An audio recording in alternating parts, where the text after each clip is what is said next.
to a very, very, very special edition of the Classics Capsule with me, as usual, Sean McKeown. And I'm joined today by the often heard and occasionally seen voice of the gods, Chase. Chase, the afterword. What's up? This is going to be our Christmas special. We're wearing our Christmas jumpers. Well, at least Sean is. And, I thought because today's topic is one of my top, favorite films of all time, and it is Christmas, I thought I'd join Sean. Instead of doing an afterword, I joined him during the show. So welcome to Inside the Capsule. It is safe to say that this one film has produced more discussions between us than any of the other films that we have discussed about doing this. And when we first started doing the capsule, I promised that I would do this particular film at Christmas. Yeah. It's not a film that I have held in particularly high esteem through my life. I have to say that right now, but there is a surprise coming for you in a little while. Well, here's the nugget. I've been doing some research too, and it wasn't liked by anybody when it came out. No, it wasn't. So I don't understand why, how this became such a magical cult classic. I'm sure you will tell us. But nobody liked this film Absolutely at all. Not. The film in question, what we are going to be debating, because the title of the film actually ties in quite nicely with that, is it actually A Wonderful Life? Now, the film itself, it's based on a short story that was published in 1943. And the rights for the film were bought by RKO Pictures the following year. And there were three scripts written by quite well-known writers, namely Donald Trumbo. Yes, the blacklisted writer. Clifford Odets wrote the second version, and Mark Connolly wrote the third. RKO wanted to make the film as a vehicle for Cary Grant. Yes, that's right. And Cary Grant passed on it in favour of making a film called The Bishop's Wife. Another Christmas movie. Classic. No, but it was basically came out at Christmas, so it's classed as a Christmas film. Hey, we can have that argument. Yes. We're having that argument online. Is Lethal Weapon a Christmas movie? Is Die Hard a Christmas movie? Yeah. Bishop's Wife, I think it is a Christmas movie. It's got a Christmas tree. I think it's Die Hard's a Christmas movie, but that's for another one. Yeah. We'll have a debate later. But when you said RKO Pictures, do you know why it was actually released under Liberty Films? Yes. Okay, so you'll probably tell us. Yes. All right. A young director who'd actually made his name doing documentaries during the war, named Frank Capra, who had just set up his own production company named Liberty Films, and he was encouraged to read this short story pamphlet by RKO's chief executive named Charles Corner. And Capra read it and instantly fell in love with the story. Now, RKO then sold the rights that they had bought back to Capra and threw in the three discarded screenplays for $10,000, the exact same amount of money that they paid for. Right. And Capra had, through Liberty Films, a 9-picture distribution deal. Well, this was only one film, one and done. So it was basically just given the green light virtually straight away. As soon as Capra bought the rights, he was going to produce it, he was going to direct it, and then Columbia would distribute it as part of that deal. Now, Capra, when he read the three scripts, didn't like any of them. So he... What do you think it was? Do you think it was a man deciding to commit suicide that he didn't like? Or what do you think didn't resonate? I think it was the actual content of the thing. The three of them had one overriding thing, and that was that the central character, George, was a politician. In all three of them, and I think that's what he didn't really like, because Capra, his films were generally more about the sort of everyman that you see, the people, everywhere around, and the minute you put a politician in as your central character, that gets lost, because politicians tend to be seen as very sort of distant from the everyday person. Even though Jimmy liked doing that, That's it. Like when he was the filibuster and stuff like that. Now, also too is that it's interesting, you know, when you mentioned Dalton Trumbo, because Dalton Trumbo was one of the blacklisted writers. Is that like Trumbo actually kind of like was one of the people who were enamored by the socialist regime that was happening, and where the community takes care of itself. Yeah. And so I would think that that was probably a huge element of what he added to this story. There were one or two scenes and one or two elements from various versions of the script that Capra did retain, but no one knows which versions of the script they came from because I'm just saying them all went. Yeah. But the sort of twist at the end of the film, if you like, is very much along those lines, where like all the townspeople club together and basically save George's bacon. Yeah, no, exactly. I mean, but there's also that argument in the middle of the film. Sorry if I'm jumping around, but I'm just dealing with the communist or socialist part. Is that when George would say, "Hey, look, the money's not here. It's in Ben's house and in George's house. Yeah. You know how it is. You put money in to help them survive and stuff." And it was really, I mean, but probably at the time people were like, "What?" Yeah, there was. It was, the film was met with serious bemusement, I suppose, is the best way to describe it. I love that word, bemusement. It wasn't helped by the fact that coming out of the war, there were a lot of films very much about the human spirit. And It's a Wonderful Life got lost in the mix, I suppose, an awful lot. But it did get recognised at the Academy Awards. It was nominated for 5 awards. Oh, wow. It only won 1, and that was for technical achievement. On what? Because It's a Wonderful Life was the first film to use what is termed chemical snow. Oh, wow. And the special effects technicians created chemical snow for this film. And the snowfall is amazing in this film. And it is, they use snowflake, the snowflakes are soap, water and fomite. Yeah. Now up until this point, snow, either fallen snow or settled snow, was always untoasted cornflakes.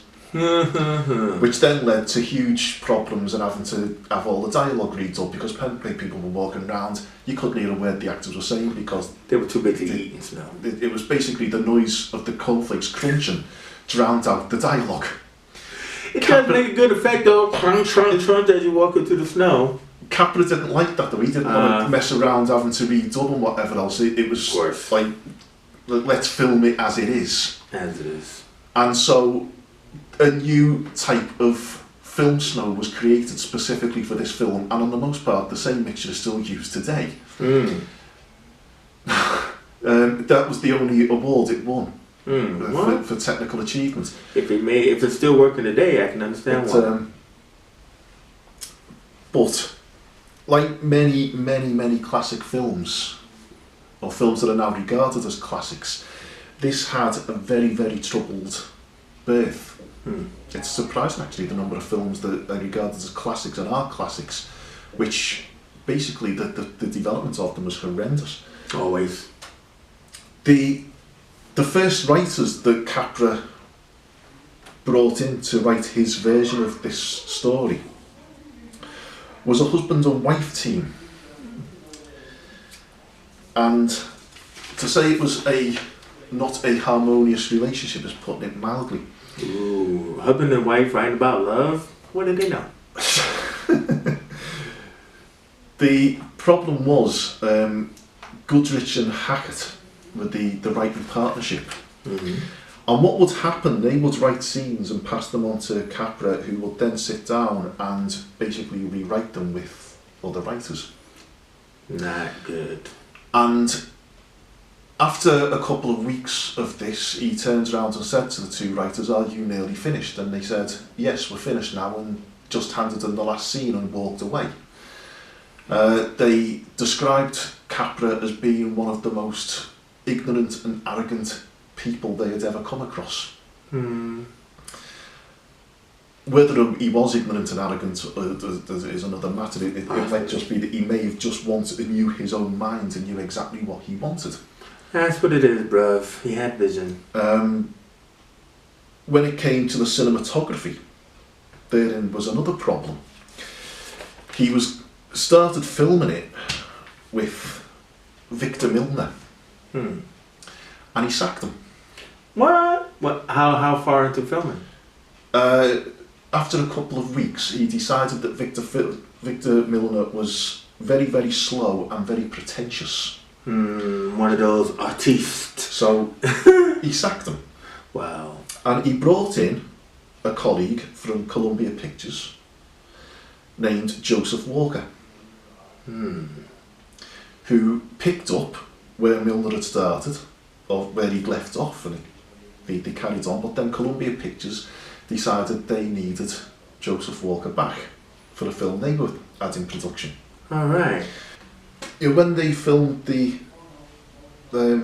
Harry's Welcome Home party, and during the party, the character of Uncle Billy gets massively drunk. Yeah, he does. And staggers off camera, in character.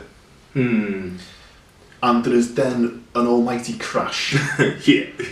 And you hear Thomas Mitchell say, "I'm all right, I'm all right." Classic line. It's an ad-lib. Yeah. Because what happened when Thomas Mitchell in character staggered off the camera, off the set, he lost his balance and ploughed into some of the equipment and knocked it over. And Capra makes the most of it he adds more noise to it to make the noise more dramatic. Yeah. He keeps the ad-lib in.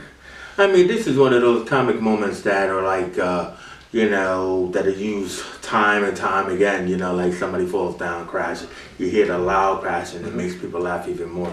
But I mean, that's also a very good shot because it's a one camera shot, isn't it? It's just like a tripod shot, and I mean, it's played off wonderfully, again by Jimmy, not really saying much, like talking to his mom and she's telling him that, Mary's in town and everything. So after that whole incident with Uncle Billy, like she tried to tell him, to go that way, yeah, right? Gives him the hat. He goes out that way, and then another famous comic trope is he comes back the other way and says goodnight, man. You know what I mean? And stuff. So I mean, early comedy routines, all played out probably very vaudeville style in this film. But the film uses a very, very clever plot device in that the start of the film is actually towards the end of the film. When it starts with George Bailey standing on a bridge contemplating suicide. Which is rare at this time for us to see in a film, isn't it? Very rare. I mean, yeah. Especially, never really seen before. Especially with what the film ultimately becomes about. Because it's ultimately about the human spirit and Well, it's about life is worth living. So it's very powerful. I think reason why they were able to get away with it, not just because of the studio and doing it on their own and stuff like that. The message of the film is what resonates, and I think that's what carries it over. Yeah.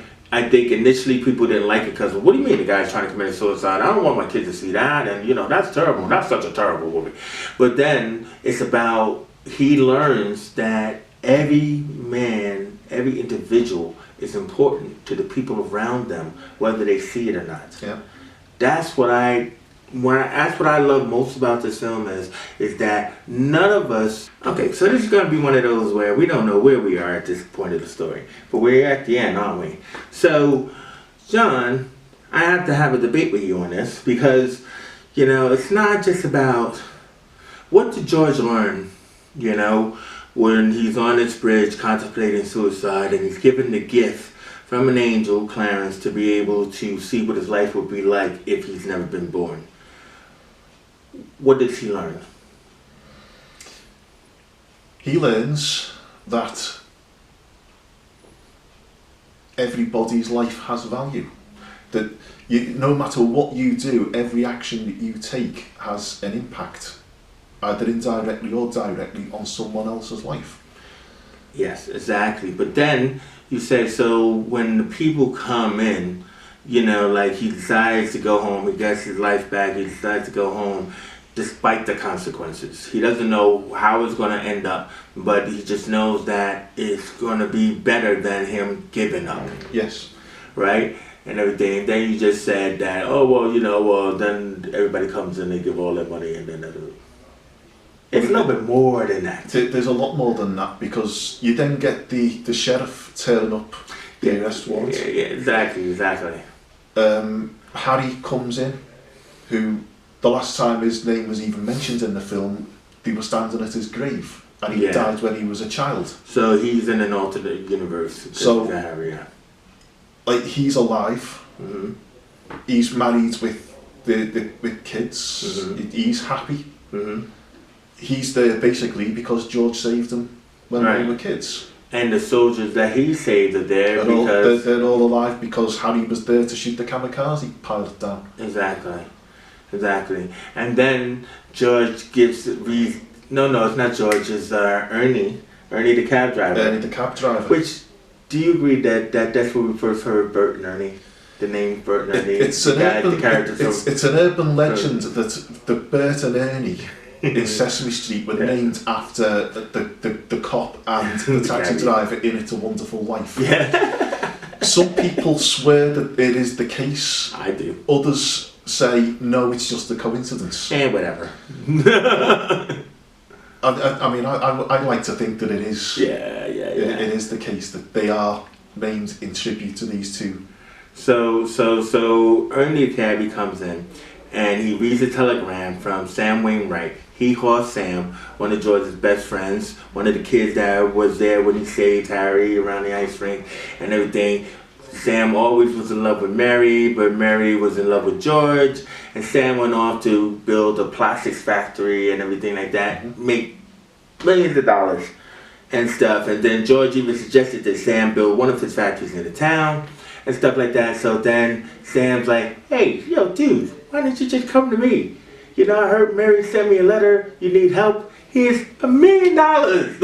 Right? Yeah. Now, what if you were one of those neighbors, right? Wait a minute, I just gave you all my money, George. Right? I just gave you all my money. You don't need my money anymore, George. You can give it back. George would have gave it back the next day. Do you think George would have gave the money back the next day to everybody else? I think he either would have done that or used it in some sort of majorly philanthropic gesture. Yeah. But it's a nice moment when Harry raises a glass and toasts his brother as the richest man in the world. Yeah. And it's not just about the money. It's about his life, it's about his friends, it's about his family, it's about everything that makes him rich. It's not just money, it's life as a whole. Yeah. Makes you rich. Yeah. And that's like the overriding message that goes right through this film. Yeah, no. And then just when you think that's it, you can't get any more emotion out of this, you get the bell ring on the Christmas tree, and Zuzu the daughter states that means an angel's just got his wings. And you then realise that Clarence has been promoted to Angel First Class. He's passed his probation by saving George's life. Good on you, Clarence. And you just sit there wondering how much more can they get out of this. I got chills, man. We're only talking about the damn film. I got chills, man. I'm telling you. You know what I mean? Now, plot hole. I just got to throw a plot hole in there. Now, cop rips up the warrant, right? Like you said, right? George's like, hey, I'm going to jail. Right? Because George is still taking the rap for his Uncle Billy. Yes. Right? The money is still missing. Yes. Potter still has it. Yes. We all know that. It'll probably come out in court, maybe. You know, but, I mean, you know, like, the thing about it is you can't just rip up the warrant legally. You know what I mean? No. You're gonna take George to jail, man. But they didn't do that. Just wash over it all, man. This is a Christmas movie. It's another strange moment in the film as well that you do not see Potter get his comeuppance. Well, you probably think obviously George is the richest man in town. So you know what I mean. Now is he's gonna buy out Potter and everything else like that. The community is gonna own everything, and Potter's gonna go out of town on the rail. obviously, it's not really a plot hole. We don't really need to see Potter being like thrown out of town. It's not a plot hole, but it's just unusual for films at the time. Yeah, well, I get what you're saying. You normally see the villains gets his. Get some sort of comeuppance. It's kind of like in Die Hard, you know, where the reporter gets punched in the face. You know, it's like we need that cathartic release, don't we? Yeah. As an audience. And so maybe that's another reason that made them angry. There was no cathartic release. People are like, wait, what about Potter? Hold on for a second. I thought that was the bad guy. Why is everybody singing? So, do you have any notes on the failure of this film when it was out in the theater and the success of it on home video? It was released to very, very mixed reviews. I think is the polite way of putting it. Mm-hmm. It made a loss of $525,000. Mm-hmm. And it was, at the time, it was considered to be just one of those films that was made and has some merit, but it was a flop. Mm-hmm. But then something just as magical as the film itself happened, and people reappraised it. It started to be shown just about every single year all around the world at Christmas. Mm-hmm. Probably one of the first films in that way, isn't it, or no? It's certainly one of the first ones to be repeated over and over again all around the world. Mm. And when that started to happen, people began to watch it and realise, actually, this is not a bad film at all. It's got some very, very powerful messages in it. It's about spirit, it's about family, and the spirit of giving. I think that's what it is the spirit of giving. That's what the film can be boiled down to. Yeah. It's about giving unselfishly, and that's not a bad thing. Absolutely. But it's gone on to have massive success on home video. And thankfully, it's never been made a sequel. I mean, they tried. Whoa. No, it hasn't. They tried to do a sequel with Robert Carradine called Clarence. That I don't consider that a sequel. I mean, this film has never had a sequel. Thank God. It very nearly did. Very nearly did is not doing. In 2015, there was a sequel, Muted, that was going to tell the story of Zuzu's guardian. Zazu. I think that's still on the books, but hopefully it'll never come out. It's the problem with it, the rights issue for It's a Wonderful Life is so complicated because Columbia own it.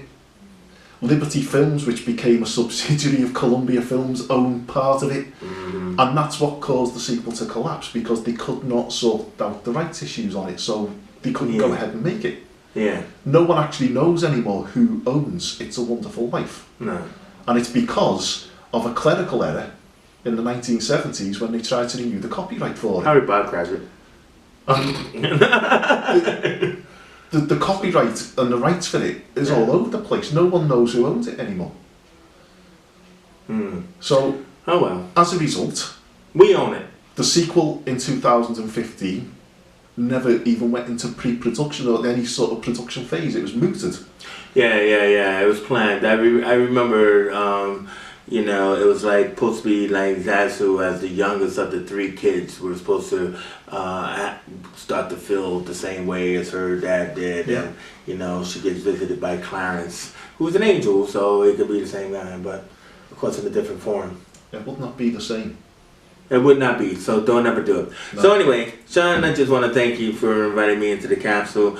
I don't know, we had some camera issues and problems, so some of this stuff may be missing from the piece, but I mean, I just love talking about this film, and I mean, I want to just thank you for bringing in your research into the capsule. It's a Wonderful Life, but no need for an afterword. The major surprise for Chase now, he will tell you, and I've said myself, I first was made to watch this film when I was 7 years of age.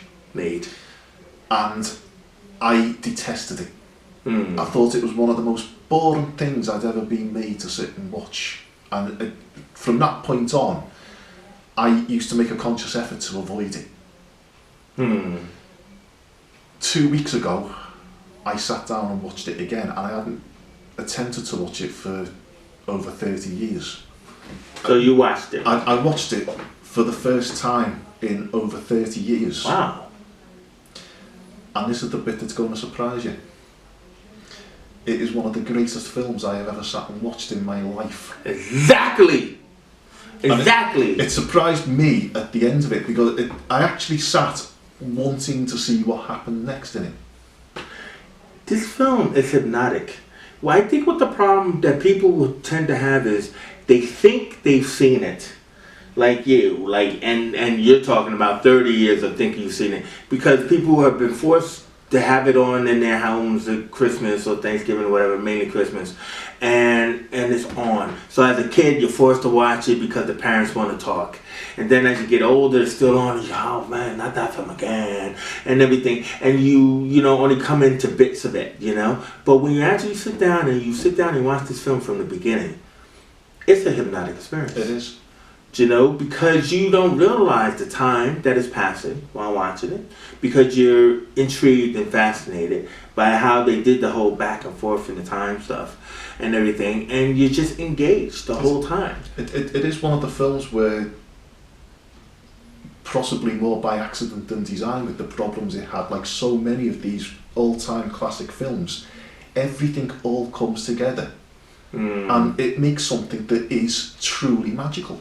It really is a magical film, and I never thought I'd ever say that about It's a Wonderful Life. I really never thought I would ever say that.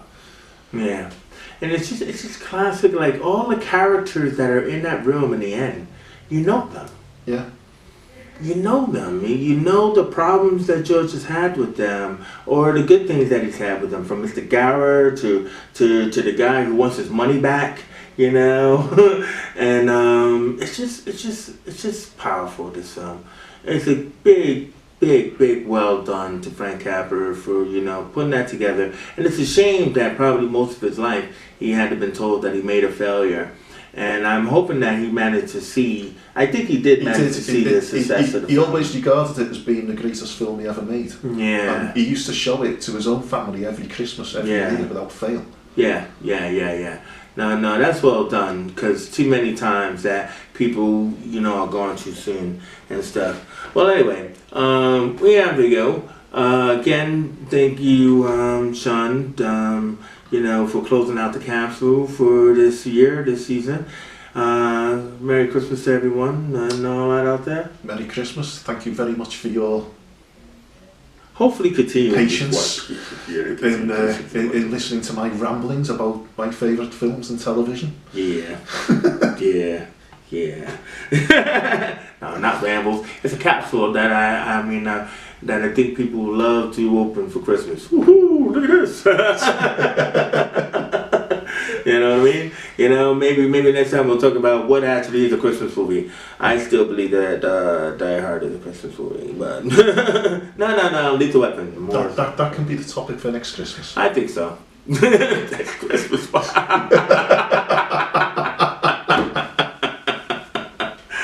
And we out.